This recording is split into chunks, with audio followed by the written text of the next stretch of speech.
తాకట్లో ఉన్న బంగారాన్ని విడిపించి ఆ రోజున మార్కెట్ ధర కట్టి మిగిలిన డబ్బును మీకు అందిస్తుంది కొమ్మూరి గోల్డ్.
కిరీటం చూసి కంగారు పడ్డావా? అది సముద్రం పెద్దమ్మ. సముద్రం పెద్దమ్మ అదేంటి? చంద్రుడి మీద పేదరాశి పెద్దమ్మ ఉంటుంది కదా, అలాగే సముద్రంలో కూడా మంచి రాశి పెద్దమ్మ ఉంది. పెద్దమ్మ చెడ్డోళ్ళని సుడుల్లో ముంచేస్తుంది, మంచోళ్ళనైతే తన చేతులతో ఒడ్డుకు చేరుస్తుంది. ఏంటి పెద్దమ్మ ఇది? ఎందుకు ఇలా చేసావు? మంచోళ్ళని ఇలా కంగారు పెట్టచ్చా? ఇంకెప్పుడు ఇలా కంగారు పెట్టకే మనోళ్ళని. ఏమనుకో, నన్ను కంగారు పెట్టలేదులే, ఒడ్డుకే చేర్చింది మీ పెద్దమ్మ. ఓకే, అలా అనకపోతే మన మాట వినదు పెద్దమ్మ. నువ్వు చెప్పేదంతా నిజమే. నువ్వు నమ్మితే నిజం, నమ్మకపోతే అబద్ధం. ఇంతకీ నువ్వెవరు? నేనా? నేను ఇక్కడే ఉంటాను. అవును, నువ్వు ఒకదాన్ని తిరుగుతున్నావు, నీకు భయం ఏదా? నాకేం భయం లేదు. నాతో సముద్రం పెద్దమ్ముంది, తాబేలు తాతయ్య ఉన్నాడు, రొయ్య మీసాల మావయ్య ఉన్నాడు, ఇంకా పిత్త పరిగిల శిశింద్రియులు ఎన్నో ఉన్నాయి. ఇది మామూలు నేల కాదు. అవన్నీ ఉన్నాయో లేవో గానీ నీ చిన్న చిన్న మాటలు వింటుంటే మాత్రం ఏదో పెద్ద కథే ఉందనిపిస్తుంది. అవును, నీకు బడిలేదా? నువ్వు బాగా చదువుతావా? మీ ఇల్లు ఎక్కడా? అదిగదిగో అక్కడ చూడు, ఆకాశం భూమి కలిసినట్టు కనబడుతుంది, అక్కడే మా ఇల్లు.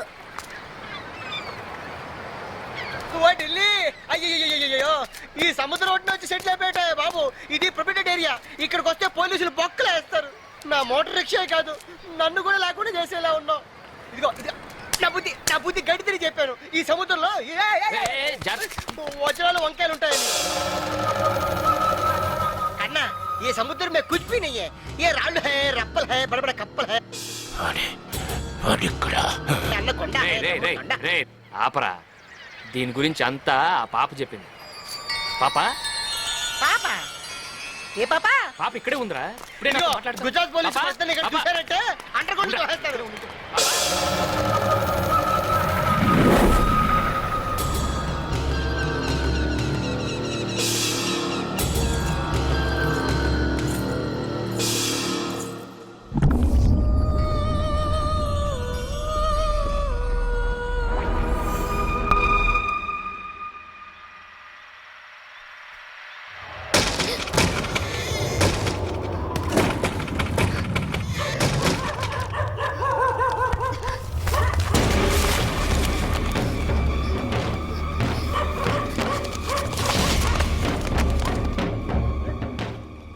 మనం ద్వారకా వచ్చినప్పటి నుంచి చూస్తున్నానమ్మా, ఎవరో మన చుట్టూ తిరుగుతున్నట్టుంది. నువ్వు అక్కా బావ గురించి కూపీలాగడం మొదలెట్టాక నీ మీద ఎవరో నిఘా వేసినట్టుందమ్మా. మన వాళ్ళ ఆచూకి దొరక మనం బాధపడుతుంటే మధ్యలో వేళ కూడా ఏంటమ్మా? ఏది ఏం జరిగినా అక్క బావలతోనే మనం తిరిగి వెళ్ళేది. వాళ్ళని మనతో కలపడానికి ఎవరో ఒకరు వస్తారు.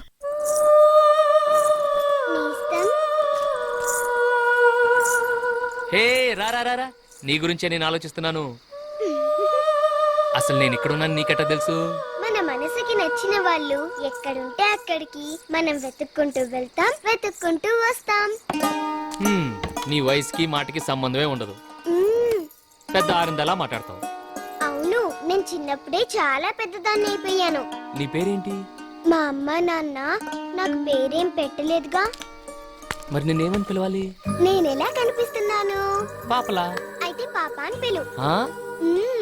నా చెవిలో నీకు ఆకలి అని వినిపించింది. ఈ వంటలన్నీ వండి తీసుకొచ్చాను. రా రా రా, వచ్చి కూర్చొని తిను. అమ్మో ఆకలి, మర్చిపోయా. పద.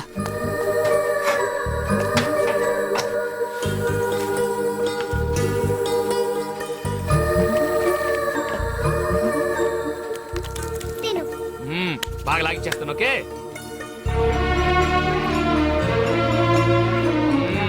ఫుడ్ అదిరింది. నీకు నచ్చేలా చేసి తీసుకొచ్చాను నేస్తం. ఆహా. అందుకే నేను మా అమ్మే దగ్గరుండి అన్నం పెడుతున్నట్టు అనిపిస్తుంది. అరే, నీ నుదుటి మీద పుట్టుమచ్చి బాగుందే. ఇది పుట్టుమచ్చ కాదు, మా అమ్మ తన కాటుకతో పెట్టిన దిష్టి చుక్క. ఆహా, అంటే ఈ వంటంతా మీ అమ్మ చేసిందా? మీ నాన్న ఏం చేస్తుంటాడు? నాన్న, మా నాన్న. ముందు నువ్వు త్వరగా తిను నేస్తం. మనం వెళ్ళి అలా అలా తిరిగొద్దాం. చక్కా ఆడుకుందాం. ఓకే. నేస్తం, నేను నీకు మంచి నేస్తాన్ని కదూ. అవును. నాకంటే నీకు మంచి నేస్తం ఎవరూ లేరు కదూ. నాకున్న ఏకైక నేస్తాను నువ్వే. నువ్వు చెప్పేది అబద్ధం. లేదు, నిజం. నాకెవరు లేరు. ఆ, అరే, ఆహా, నిజం అబ్బా, చెప్తున్నాను. అరే, ఆహా, నాకు తెలుసు నీ మనసులో ఓ అందమైన బొమ్మ ఉంది. ఆ అమ్మాయి అంటే నీకు చాలా ఇష్టం. ఆ అమ్మాయి కూడా నువ్వంటే చాలా ఇష్టం. అందుకని నువ్వు కృష్ణుడి గుడి దగ్గరికి వెళ్ళావనుకో, ఆ అమ్మాయి అక్కడే ఉంటుంది. ఏమైనా దాస్తే దాచుకోకుండా ఇచ్చేయి. మనసైనా గొలుసైనా.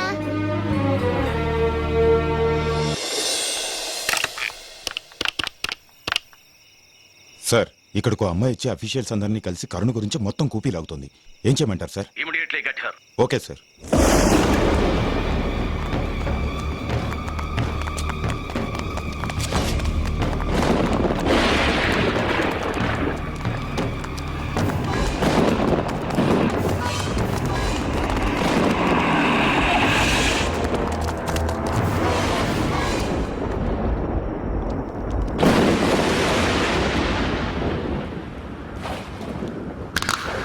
వీడు ఇక్కడే ఉన్నాడు. వదలకూడదు.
ఫైట్లేంటి, చేజ్లేంటి, మ్యాటర్ ఏంటో చెప్పాలంట్రా.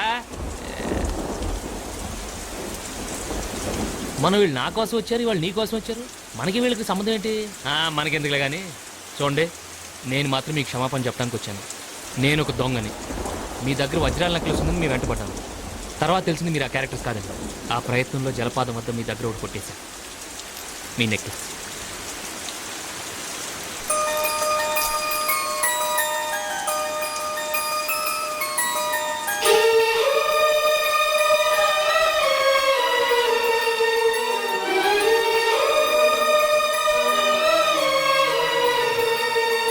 ఎన్ని రోజులైనా అక్క గురించి గాని, ఆమె భర్త గురించి గాని, ఆమె బిడ్డ గురించి గాని నాకు ఏ ఆచూకీ తెలియలేదు. అక్కడ ఒక కుక్క కూడా ఉంది. అడుగు పెడితే అది సింహంలా మీద పడుతుంది. ఎంతో ప్రశాంతంగా ఉంటుందనుకున్న ఆ ఇల్లు ఎడారిలో ఎండిపోయిన చెట్టులా కనపడుతుంది. ఓ పని చేస్తే ఏంటి? ఆ ఇంట్లోకి వెళ్ళి చూద్దాం, ఏదో ఒక ఆధారం దొరకచ్చు. అప్పుడు ఏం జరిగిందో తెలిసిపోద్ది. కుదరదు. హౌస్ ని సీల్ చేసేశారు. సెక్యూరిటీ పేతోటి అలౌ చేయటం లేదు. పర్మిషన్ తీసుకుని వెళ్ళాలంటే సెక్యూరిటీ అడ్డే. మరి అసలు పర్మిషనే లేకుండా వెళ్తే అలా ఎవరు వెళ్తారు? నేను వెళ్తాను.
నేనే నేస్తం నీ పాపని.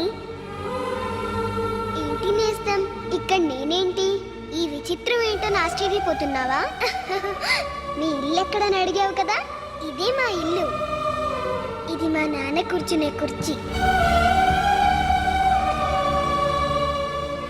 ఇది మా అమ్మ వంట చేసుకునే గది. ఆ గదిలోనే మా నాన్న ద్వారకా వస్తువుల్ని బొమ్మలేస్తుంటారు నేస్తం. నా బొమ్మని కూడా మా నాన్న వేశారు, అదిగో చూడు.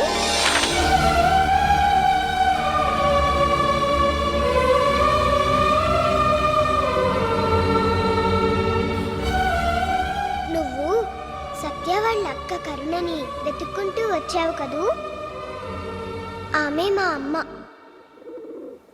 ఏం జరిగిందో తెలుసుకోవాలనుందా? చెబితే నువ్వు నమ్మవు. చూపిస్తా, నాతో రా నేస్తం.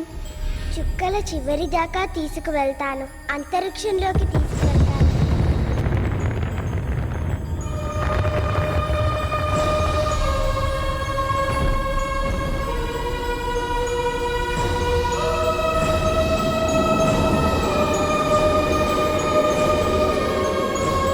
రా నేస్తం, రా.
ఎన్నో ప్రళయాలు పురాణాలు ఉన్నాయి.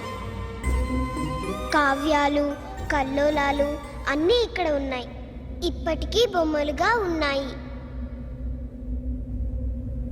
ప్రపంచ యుద్ధాలు కూడా ఉన్నాయి. ఇక్కడే మా నాన్న కథ కూడా ఉంది నేస్తం. అదిగో నరసింహావతారం లాంటి మా నాన్నని చూడు.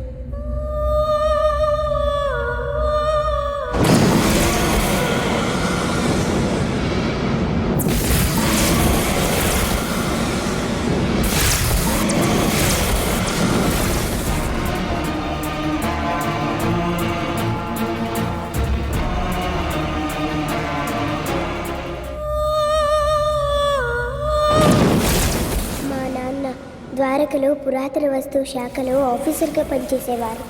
నాన్న లాంటి మంచి వాళ్ళు ఉన్నట్టే దయ్యాల బూచోడు లాంటి చెడ్డవాళ్ళు కూడా ఉన్నారు. ఈ దయ్యాల బూచోడు ఎన్నో సంవత్సరాల నుంచి సముద్ర గర్భంలో ఏదో శక్తి ఉందని, దానిని తన వశం చేసుకుని లోకాధిపత్యం చేయాలని ప్రతి ఏటా మహాలయ అమావాస్య రోజు పసిపిల్లల్ని బలిస్తుంటాడు.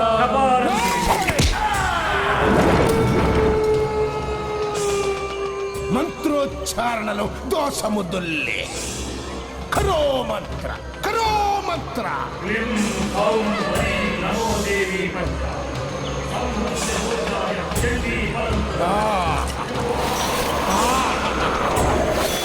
నా కృషి ఫలించబోతోంది.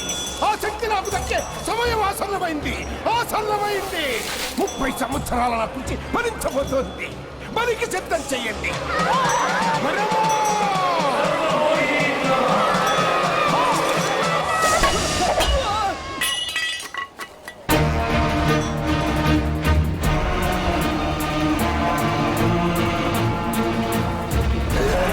ఇక్కడికి వచ్చాడు.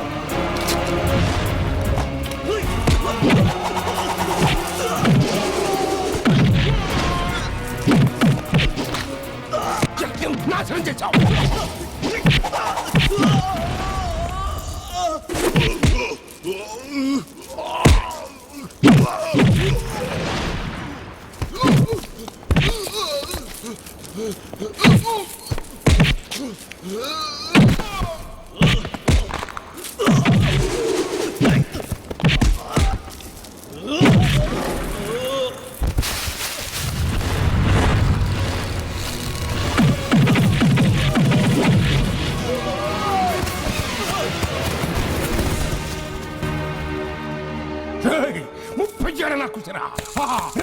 నాకు నాశనం చేశావు. నేను బతుకున్నాను.